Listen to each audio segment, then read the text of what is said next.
at Alken-Ziegler, which that company now has laid off almost all but 15 of its employees and closing up and moving. And it's kind of upsetting for me being in this town that, and the fact that we can't afford to lose any more jobs. And if you have a candidate saying that he's going to keep jobs in northern Michigan, and then air a commercial saying how he works hard for us, it's upsetting. So anybody that can give Andrew Concannon, a vote will be much heard, and I think he's going to work real hard for us. So, Jack, I appreciate that. I'm curious. Have you ever seen Dave Camp in Kalkaska County ever? Other than that day, no. Okay. Other than that day, has anyone other than that day that you know met Dave Camp? No. Okay. Has he been in town that you've heard about where he's come and toured plants that he was trying to find out how the economy was doing here in Kalkaska County? I haven't heard. I work with a lot of companies, or a lot of people that come from various companies that have closed in the area, and the company I'm at, fortunately, we're not all automotive, so they were able to take on some new employees, and when they did, recently, as far as the elections go, I've been doing some questions and talking to some people, and they haven't heard of him as well either. But they vote for him? A lot of people vote, that I'm finding out, and the companies are voting their party. And a lot of, when people get out these messages of, Democrats are going to come and take our guns, a lot of people in this real rural area, hunting is very important to them, and keeping their guns. And so when you have, a mixed message, well, I'm going to come after their guns, the real thing is now is the issues. And yeah. I've never heard you say that you're going to take anybody's guns or you want anybody's guns. No, and it's interesting you mention that, because as you know as well as anybody, this is a very rural district. Kalkaska County is pretty typical of the district. And my gun policy is basically, all I care about is I don't want guys who collect pistols and handguns to take them to gun shows and call themselves collectors and sell to drug dealers out of another state. Exactly. They're not dealers. Or they're not collectors who don't need to be licensed. They're dealing guns. Right. That's one thing. The only other thing is if you have armor-piercing ammunition for a handgun or an AK-47, I don't think that's really what the Second Amendment was designed to deal with. But for hunting or protection, I'm all for guns. And so when I have the opportunity to talk to people about it and on the merits, when they don't hear the slogan, Jack, and say, no, let me tell you not only what I think, but what most Democrats think. Democrats kind of get unfairly painted. There are some Democrats, admittedly, that say, we don't want any guns, and I'm not like that. But it is interesting. A lot of folks kind of hear the smear that Democrats are going to take guns, and I have no interest in doing it.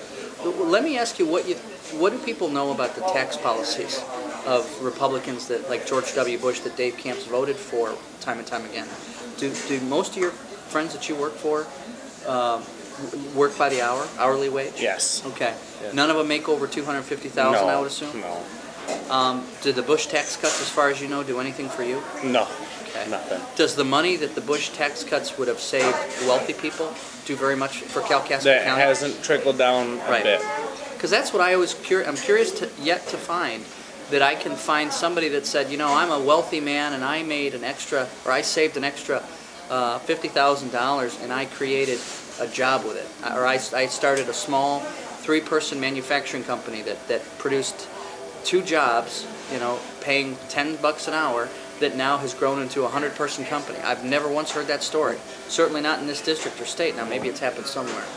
But it's kind of like they're talking about these stimulus checks now.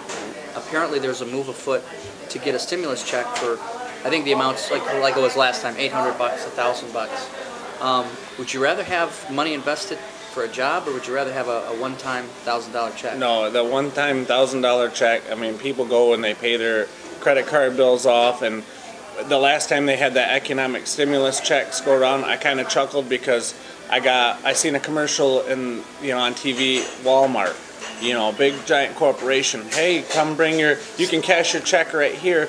And that's not what that check was designed for, and there's no control over it.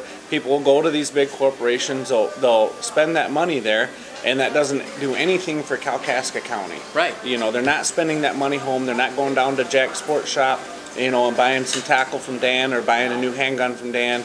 They're either paying their credit cards off that they're behind on, trying to catch up on their mortgage, or their car loan. It's just putting a Band-Aid on the deal, and I would much rather have that money go towards. That's how I believe it, because my opponent and I actually differ on that. He's got the position of, hey, let's give everybody free money, and then I'm the more conservative one on that, saying, well, no, let's fix the problem that's resulted in the lack of money, which is the lack of a job or the lack of health care and the health care bills that people are getting. So it's an interesting kind of flip, but I think it shows what he'll say to try to get reelected. But one of the things I got in this race for, if I had to pick for you one issue back in January, it was these free trade agreements.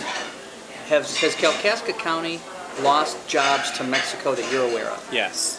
What's happened to Kalkaska County jobs in relation to the, let's say NAFTA, which is the North American Free Trade Agreement? Let's just talk about that one. What have you seen?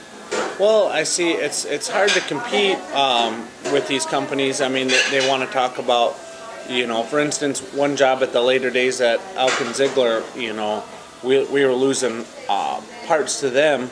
They were sorting parts for a penny a piece, you know, down in Mexico. And what are these guys going to do? They're going to say, okay, not only do I have to not pay the labor on this guy, I can outsource, you know, this and have it done for a penny a piece. And the shipping cost is, you know, they'll just eat it because they can do it for a fraction of what we're doing it up here. So, of course, you lay 2-3 guys off that, you know, people off, I would say, because usually they were female, but you know, that's, you know, it's a lot of money in that's Kalkaska that's County. A lot of money. I mean, you know, a couple of jobs just on one job, just one part, and we had over 100 parts, different parts that we make there. So, and that was just at one company.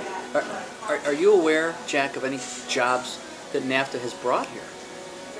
No. If you had to say a net loser for us or a net winner for us, how would you characterize NAFTA? A loser.